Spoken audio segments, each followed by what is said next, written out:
Hi hello അസ്സലാമു അലൈക്കും welcome back to my YouTube channel. അപ്പോൾ ഇന്ന് മുളക് പൊടിക്കുന്ന ഒരു സ്പെഷ്യൽ ട്രിക്കായിട്ടാണ് ഞാൻ വന്നത്.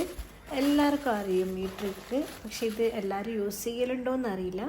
തിരക്കെല്ലാം ഇല്ല, പിന്നെ ആൾക്കാർക്ക് കുറേ ദിവസം മുളക് ഇങ്ങനെ ഇട്ടിട്ട് ഉണക്കിയെടുക്കലെല്ലാം ഭയങ്കര പാടായിരിക്കും.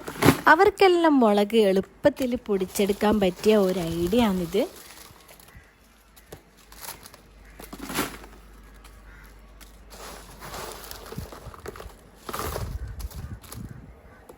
നല്ല ഐഡിയ ആണ്.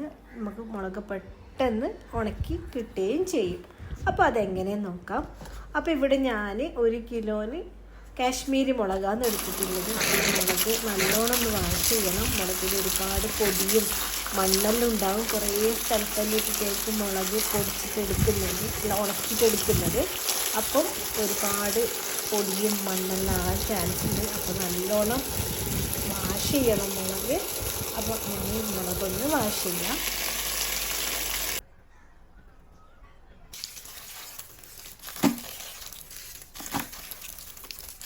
ജോലിക്കെല്ലാം പോകുന്ന ആൾക്കാരുണ്ടെങ്കിൽ അവർക്ക് 3-4 ദിവസം മുളക് ഇങ്ങനെ ഉണക്കിയെടുക്കൽ ഒരു പ്രാക്ടിക്കലായ കാര്യമല്ല. ഇതുപോലെ ചെയ്താൽ ഒറ്റ ദിവസം കൊണ്ട് തന്നെ നമുക്ക് മുളക് ഉണക്കി കിട്ടും. അതും ഈ നല്ല വെയിലുള്ള സമയത്ത് ഇതുപോലെ ചെയ്താൽ 1 ദിവസം മതി മുളക് ഉണങ്ങാൻ വേണ്ടിയിട്ട്. അപ്പോൾ ഞാനിതിപ്പോൾ 2ാമത്തെ പ്രാവശ്യമാണ് മുളക് ഉണക്കുന്നത്. അപ്പോൾ അത് എനിക്ക് സക്സസ്സായി തോന്നിയതുകൊണ്ട് ഞാൻ വീഡിയോ എടുക്കുന്നതാണ്. വീഡിയോ ഇഷ്ടപ്പെട്ടാൽ ചാനൽ സബ്സ്ക്രൈബ് ചെയ്യാനും ലൈക്ക് ചെയ്യാനും ഷെയർ ചെയ്യാനും മറക്കരുത്. ഇതിൻ്റെ ചൊട്ട് ഞാൻ കളഞ്ഞിട്ടില്ല കേട്ടോ. അത് ഉണക്കിയിട്ട് പൊടിക്കാൻ കൊണ്ടുപോകുന്ന സമയമില്ലേ, ആ സമയത്ത് ഇതിൻ്റെ ചൊട്ട് കളയലാണ് പതിവ്. അപ്പോൾ ചൊട്ടില്ലാതെ വരുന്ന മുളകും ഉണ്ട്. പ്രാവശ്യം എനിക്കത് കിട്ടിയിട്ടാണ്. മുമ്പെല്ലാം അത് കിട്ടലുണ്ടായിരുന്നു. എന്നാലും ഇത് എല്ലാം കഴുകി വൃത്തിയാക്കിയതിന് ശേഷം ഇതിൻ്റെ അത് കട്ട് ചെയ്ത് കളഞ്ഞിട്ട് പൊടിക്കാൻ കൊടുക്കലാണ്.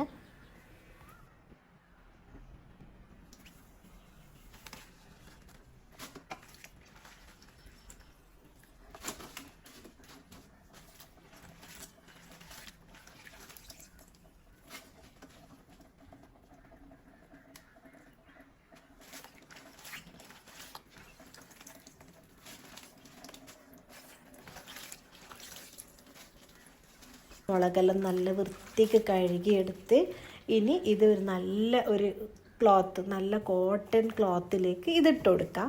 ഇപ്പം ഇവിടെ ഞാൻ ഈ ക്ലോത്താട്ടോ യൂസ് ചെയ്യുന്നുള്ളത്. ഇതിലേക്ക് ഇട്ട് കൊടുക്കാം. അപ്പോൾ ഇത് ഞാൻ യൂസ് ചെയ്യാത്തൊരു പില്ലോ കവറാണ്. നല്ല കോട്ടനാണ്. വെള്ളം ഇങ്ങനെ വലിച്ചെടുക്കുന്ന ആ ഒരു ടൈപ്പ് കോട്ടൺ തുണി ആയതുകൊണ്ട് ഇത് ഞാൻ ഈ മുളക് ഉണക്കാൻ വേണ്ടി മാത്രം യൂസ് ചെയ്യുന്നതാണ്. അപ്പോൾ ഇത് ഞാനൊരു ബക്കറ്റ്, നല്ല ബക്കറ്റ്, നമ്മൾ അലക്കാൻ ഉപയോഗിക്കുന്ന ബക്കറ്റ്, അത് എടുത്താൽ കുഴപ്പമില്ല, കഴുകിയിട്ട് അങ്ങനെ എടുക്കാം. എന്നിട്ട് പിന്നെ അത് നമ്മളെന്ത് ചെയ്യാം, ഇങ്ങനെ ബക്കറ്റിലേക്ക് ഇങ്ങനെ വെച്ച് കൊടുക്കുക. എന്നിട്ട് അതിൻ്റെ ഉള്ളിലേക്ക് നമ്മൾ കഴുകി വൃത്തിയാക്കിയ മുളക് ഇട്ട് കൊടുക്കണം. മുളക് ഒരുപാട് സമയം ഇങ്ങനെ കഴുകാൻ പാടില്ല. കുറേ പ്രാവശ്യം കഴുകിയാൽ മുളക് വെള്ളം കുടിച്ചിട്ട് അതിങ്ങനെ കുതിർന്നു പോവും. പിന്നെ പൂപ്പലെല്ലാം പെട്ടെന്ന് വരും. പിന്നെ അത് നല്ല വൃത്തിക്ക് പെട്ടെന്ന് തന്നെ വാഷ് ചെയ്തിട്ട് എടുക്കണം. മുളക് ഒരു 3-4 പ്രാവശ്യം കഴുകുമ്പം തന്നെ നമുക്ക് മനസ്സിലാവും, അതിൻ്റെ ചെളിയെല്ലാം പോയിട്ടാകുമ്പോൾ നമുക്ക് മനസ്സിലാവും. ഇപ്പം വരുന്ന മുളകിനൊന്നും കൂടുതൽ അത്ര ചെളി കാണുന്നില്ല. ഈ ഫസ്റ്റ് ക്വാളിറ്റിയൊക്കെ വാങ്ങുമ്പോൾ ഒരുപാടുണ്ടാകുന്നില്ല. അപ്പം പിന്നെ ഇതുപോലെ ഇട്ടിട്ട് നല്ലോണം ഒന്ന് ഇതിൻ്റെ മുകൾ ഭാഗം കെട്ടി വെക്കുക. അല്ലെങ്കിൽ ആ തുണിയോടന്നെ ഒന്ന് കെട്ടിയിട്ട് ചെയ്യാം, കെട്ടിക്കൊടുക്കുക. അല്ലെങ്കിൽ വേറൊരു വള്ളി വെച്ച് കെട്ടിക്കൊടുക്കുക, അല്ലെങ്കിൽ ആ തുണിയോടന്നെ കെട്ടി വെക്കുകയോ ചെയ്യാം. എന്നിട്ട് ഇതിനെ നേരെ നമ്മൾ വാഷിംഗ് മെഷീൻ്റെ ഉണക്കുന്ന ഡ്രയറില്ലേ, അതിലേക്ക് ഇട്ട് കൊടുക്കുക. അതിലേക്ക് ഇട്ട് കൊടുത്തിട്ട് അത് ഒരു 3 മിനിറ്റോ 4 മിനിറ്റോ സ്പിന്ന് ചെയ്യാൻ വേണ്ടിയിട്ട് വെക്കുക. അപ്പം നല്ലോണം ഉണങ്ങിയിട്ട് ഇതുപോലെ കിട്ടും നമ്മുടെ മുളക്. എന്നിട്ട് നല്ല വെയിലില്ല ഉച്ച സമയത്ത് ഇത് നല്ലൊരു തുണിയിൽ വിരിച്ചിട്ട് ഇതിങ്ങനെ ഉണക്കാൻ വെക്കാം. ഏകദേശം ഒരു വൈകുന്നേരം ആകുമ്പം തന്നെ നല്ലോണം ഉണങ്ങി വരും. അപ്പം പിന്നെ ആ സമയത്ത് പൊടിക്കുന്നുണ്ടെങ്കിൽ ഇത് മോശമാകുന്നില്ല. ഇന്ന് 1 ദിവസം കൂടി ഇത് ഉണക്കണം എന്നുണ്ടെങ്കിൽ നാളെയും കൂടി ചെയ്തിട്ട് പൊടിക്കാൻ കൊടുക്കാം. അടിപൊളി ട്രിക്കാന്ന്. അറിയുന്ന ആൾക്കാരും ചെയ്യുന്ന ആൾക്കാരെല്ലാം ഉണ്ടാവും. അപ്പം ഞാൻ ഇതൊക്കെ ഇപ്പം ചെയ്യാൻ തുടങ്ങിയതാണ്. ആദ്യമായിട്ട് മുളക് പൊടിക്കൽ, സ്വന്തം എനിക്ക് വേണ്ടിയിട്ട് മുളക് പൊടിക്കലും അരി പൊടിക്കലെല്ലാം ഞാനിപ്പം തുടങ്ങിയതാണ്. ഇതിന് മുന്നേ എനിക്ക് ഇതെല്ലാം ഉമ്മാന്ന് ചെയ്തെടുത്ത് ഇപ്പം എനിക്ക് പഠിക്കണം എന്നുള്ളൊരാശ കൊണ്ട് ഞാൻ തന്നെ ചെയ്യലാണ്.